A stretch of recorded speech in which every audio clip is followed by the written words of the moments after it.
A little over a decade ago, this bike didn't exist. Not really. There was no name for it, no category, no aisle in the shop, no dream attached to it. And today, it's the fastest growing kind of bicycle in the world, sold to you with some of the most seductive words in all of cycling. Freedom. Adventure. The only bike you'll ever need. It's the gravel bike, and the pitch is intoxicating. One machine that does everything. Commute on Monday, smash the road rod on Wednesday, disappear down a dirt track on Saturday with bags strapped to the frame and the whole weekend ahead of you. It sounds perfect. So here's the question worth asking before you spend the money. Is the gravel bike a genuine engineering breakthrough that solved a real problem? Or is it a brilliantly invented category designed to sell you a third bike that quietly overlaps with the two you already own? Because the honest answer is a little of both. And knowing which half applies to you is the difference between the smartest bike purchase you'll ever make and an expensive machine that ends up gathering dust in the garage. Let's start with what a gravel bike actually is, because the marketing is so loud it's easy to lose the object underneath it. Strip away the adventure photography, and a gravel bike is a fairly simple idea. Take the drop handlebars and rough shape of a road bike, then give it huge clearance for fat tires, relax the geometry so it's calmer and more stable, add disc brakes, often a single chainring for simplicity, and bolt-on mounts for bags and racks. That's it. It sits deliberately in the gap between two older, more specialized machines. On one side, the road bike, fast and efficient, but happiest on smooth tarmac. On the other, the mountain bike, capable off-road, but heavy and slow on the road. For years, that middle ground was covered, awkwardly, by cyclocross bikes and hybrids. The gravel bike is the industry's polished, purpose-built answer to that same gap. And to understand whether it's right for you, you have to understand that almost everything about it is a compromise, chosen on purpose. Take the geometry, because this is where the engineering really lives. Compared to a road bike, a gravel bike has a slacker head angle and a longer wheelbase. In plain terms, that means it's more stable and less twitchy. Point it down a loose, rutted descent or load it up with camping gear, and that stability is a gift. The bike feels planted and calm where a nervous road bike would be fighting you. But that same stability is exactly what makes it less lively on a fast tarmac corner. The road bike's twitchiness isn't a flaw, it's a choice, tuned for sharp, quick handling at speed. The gravel bike trades that away for composure.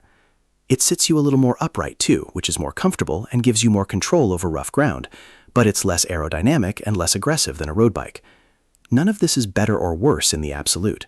It's a set of trades. More stable, less agile. More comfortable, less fast. That's the deal the geometry makes, and it makes it on purpose. There's another quiet compromise most buyers never think about until they're halfway up a hill, and it's in the gears. A lot of gravel bikes come with a single chainring up front, one ring instead of two. On paper that sounds like less, and in one sense it is, but it's a deliberate trade. A single ring is simpler, needs less maintenance, and is far less likely to drop the chain when you're bouncing over rough ground, which is exactly why it makes sense off-road. The cost is hidden in the jumps between gears.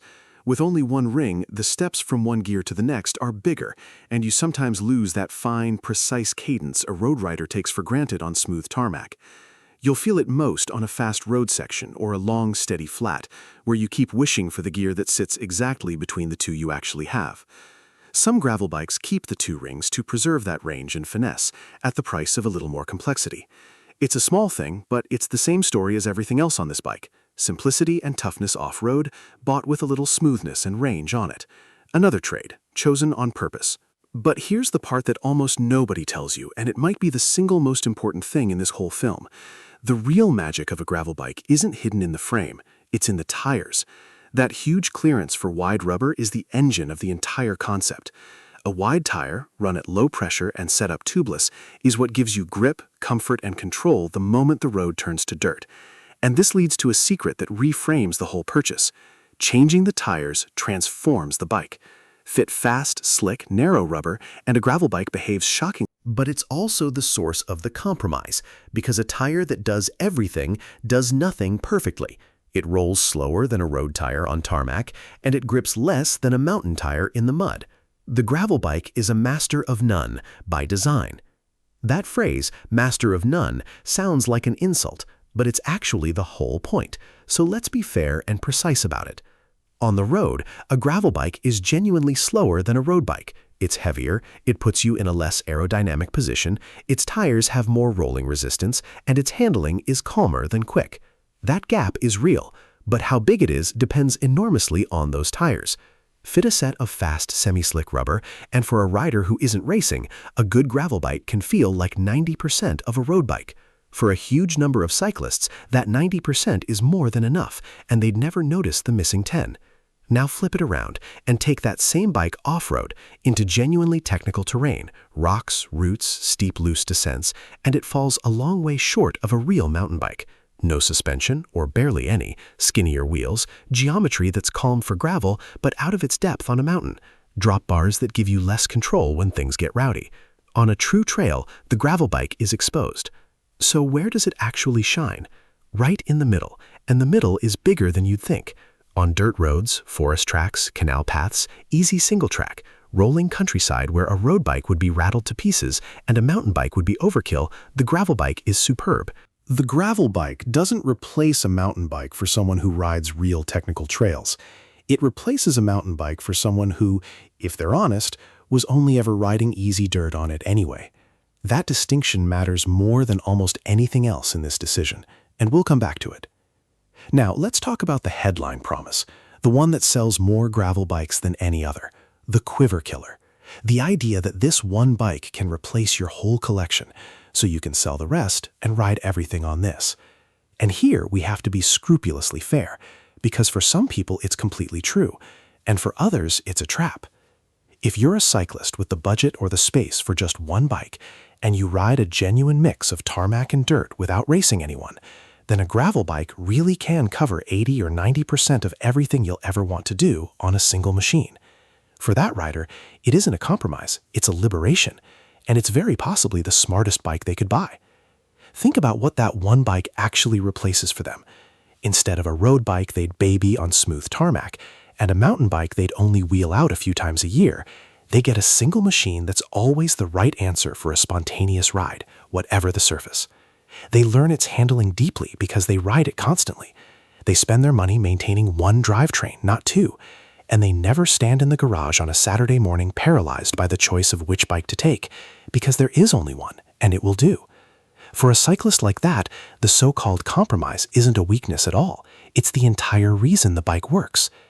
But now picture a different rider, someone who already owns a good road bike and already owns a mountain bike. For that person, a gravel bike very often doesn't replace anything. It overlaps with both.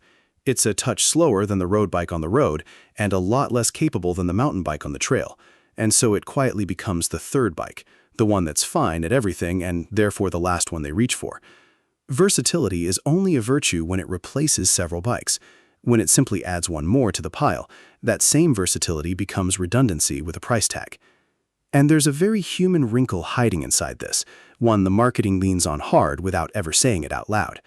Most of us buy the bike for the ride we imagine, not the ride we actually do. We picture the misty dawn, the gravel road unrolling into the mountains, the bags packed for adventure. And then real life happens, and the honest truth is that most gravel bikes spend far more time on tarmac than their owners ever planned. There's nothing wrong with that, but if you're buying a machine justified almost entirely by the off-road riding you dream about, it's worth asking, with real honesty, how much of that you'll genuinely do. Because if the answer is not much, you might be paying for a compromise you'll rarely cash in. This brings us to the part of the story that the adventure videos never mention, the commercial one. And I want to handle this carefully because it's easy to turn it into a conspiracy, and it isn't one. The gravel bike solved a real problem. That gap between road and mountain was genuine, and filling it properly was good engineering. But it also arrived at a commercially perfect moment. Road bike growth was flattening. The industry needed a new story to tell, and gravel handed it a brilliant one. Not just an Escape from the rules and the roads. Gravel wasn't sold as a bike, it was sold as an attitude. And both of these things are true at the same time. The category is genuinely useful for a lot of people, and it has also been sold very effectively to a lot of people for whom it's redundant. Recognizing that isn't cynicism, it's just the difference between buying a tool and buying a story.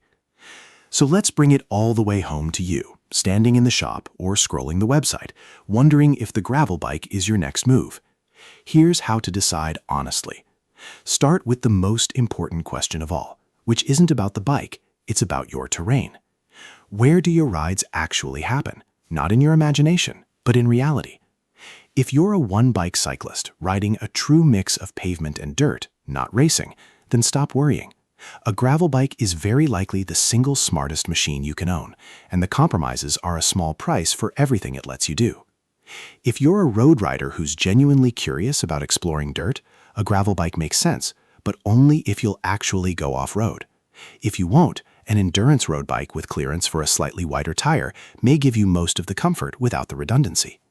If you're drawn to bikepacking and adventure, the gravel bike is a natural home, built for exactly that. But if you already own a good road bike and a mountain bike, be ruthlessly honest with yourself. Ask whether the gravel bike would truly replace one of them, or just join them as the third bike you rarely choose. Remember, too, the secret we uncovered earlier, because it can save you money or reshape the whole decision. So much of a gravel bike's magic is in the tires. If you already have a bike with decent tire clearance, the right set of rubber might get you further toward gravel than you expect, without a new frame at all.